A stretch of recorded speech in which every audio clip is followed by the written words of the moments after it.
আসসালামু আলাইকুম রহমতুল্লাহ। পিনাকি ভট্টাচার্যর কথা শুনে যারা আওয়ামী লীগ আছে তাদের মনে হয় কাপড় চোপড়ে হয়ে যাবে। ওই এই আনন্দে নাচে। তোর মুখের ভাষা খারাপ ছাড়া তোর কথায় বিন্দু পরিমাণ যুক্তি আছে কিনা আমার জানা নেই। তুই একটা পোস্ট করেছিস, সেই পোস্টে তুই গর্ববতী হয়ে যাচ্ছিস, কিন্তু তোর জানা উচিত তোর মতো এই লোকের পোস্টে আওয়ামী লীগের কোনো কিছু ছেড়াও যায় না, কর গজায়ও না। আওয়ামী লীগ ও আওয়ামী লীগের মতনই।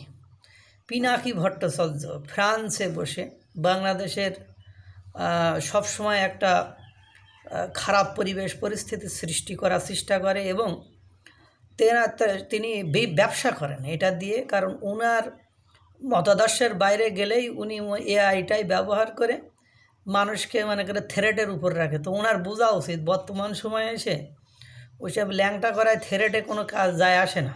কারণ সেটার জ্বলন্ত প্রমাণ হলো আমাদের ডক্টর আসিফ নজরুল।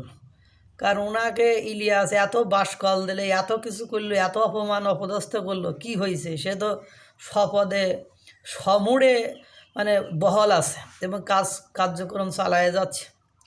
তো পিনাকি ভট্টাচার্যের ওই যে একটা কথা আছে, পাগলের সুখ মনে মনে।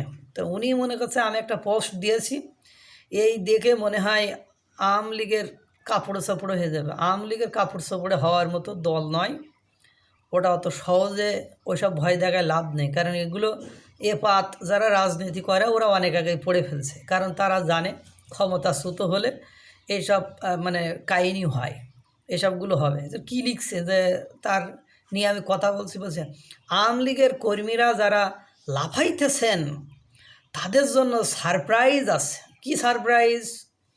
আওয়ামী লীগ ও তার দোসরদের নাম, ছবি ও সব তথ্যসহ লিস্ট করার ওয়েবসাইট আসতেছে। চিন্তা করো নুরু। ওই ওয়েবসাইটের নাম, ছবি, তথ্য আসলে সমস্যা কি? ওই যে লুৎফুজ্জামান বাবর 16-17 বছর জেলে ছিল, কী হয়েছে? বিডিআর বিদ্রোহের অধিকাংশ লোক জেলে ছিল। তারপরে জামাতের বড় বড় লিডার জেলে ছিল। আরও অনেক বড় বড় টেররিস্ট যারা জেলে ছিল। বর্তমান সময়ে বিভিন্ন মিডিয়াতে দেখা যাচ্ছে তারা অপকর্ম অপতৎপরতা চালিয়ে যাচ্ছে। কি হয়েছে? অনেকে আয়নাঘরে ছিল শুনি, আয়নাঘর আছে কিনা আমি দেখিনি, কথাই শোনা যায় অনেকে যারা বলছে বের হয়েছে তারা বলছে নাকি আয়নাঘরে ছিল। তো কী হয়েছে তাদের? কিছু হয়েছে? কিছুই তো হয়ে নাই। তো এসব নাম, ছবি, এই তথ্য দিয়ে ওয়েবসাইট করবেন, এই ভয় যদি কেউ করে তাহলে সে রাজনীতি করতে যায়। রাজনীতি বোঝননি শোনা। তুমি যদি এতই বোঝা বা তুমি যদি এতই ভালো কিছু পারো, তো ফ্রান্সে আসো, কেন একটু দেশে আসো না? এখন তো তোমার জয়কার, কিন্তু দেশে আসো। তুমি ইতিমধ্যে তোমার দেশে না আসার শেষ পিনটা মেরে দিয়েছো, শেষ পেরেকটা মেরে দিয়েছো। তুমি আর এ জীবনে কেন, পরের জীবনেও যে দেশে আসবে না। এ দেশে এসে তোমার সৎকার এ দেশের মাটিতে ওই শ্মশানের মাটি, শ্মশানের আগুন ওই যে তোমার মুখে জুটবো না। কারণ হলো তুমি তোমার শেষ পেরেকটা ইতিমধ্যে মেরে দিয়েছো। কারণ তুমি বিএনপিদের বিরুদ্ধে বড় বড় লেস্কার দিয়ে ফেলেছো, দিয়ে তুমি একদিন পার্শিয়াল হয়ে গেছো। পার্শিয়াল হয়ে যাওয়ার কারণে তোমার আওয়ামী লীগ আলারে এমনি তো তোমার গোনে না, বা আওয়ামী লীগ আমলেই তুমি দেশ ছাড়া হয়েছো বা তুমি হোকামারা খেয়েছো। এখন বাকি ছিল শুধু বিএনপি। তো এই গণ অভ্যুত্থানের পরে তুমি বিএনপিটারও মেরে দিয়েছো। সুতরাং তোমার আর এখন কিছু নেই এদেশে। তুমি আসবা কেমনে করে, কিতা করে? যাদের উপর ভর করে আসতে যাবা তারা ক্ষমতায় যাইতে পারবো না। এ রাজনৈতিক বুদ্ধি, এ কৌশল, এ যুক্তি তোমার মাথায় নেই। তুমি যে কী করো ও দেশ থেকে, এদেশের সাধারণ মানুষ সেটা বোঝে না।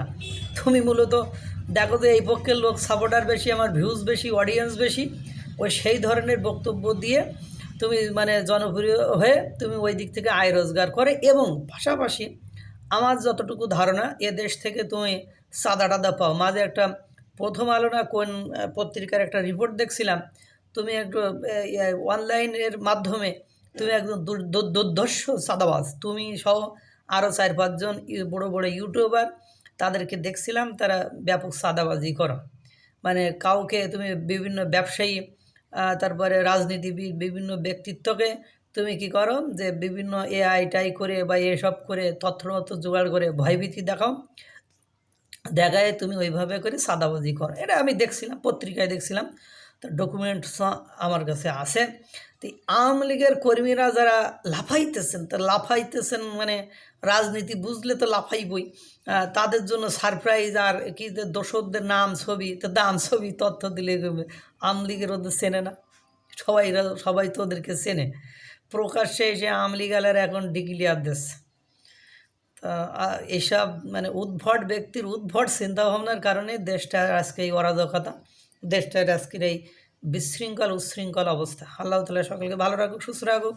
আসসালামু আলাইকুম ওয়া রাহমাতুল্লাহ।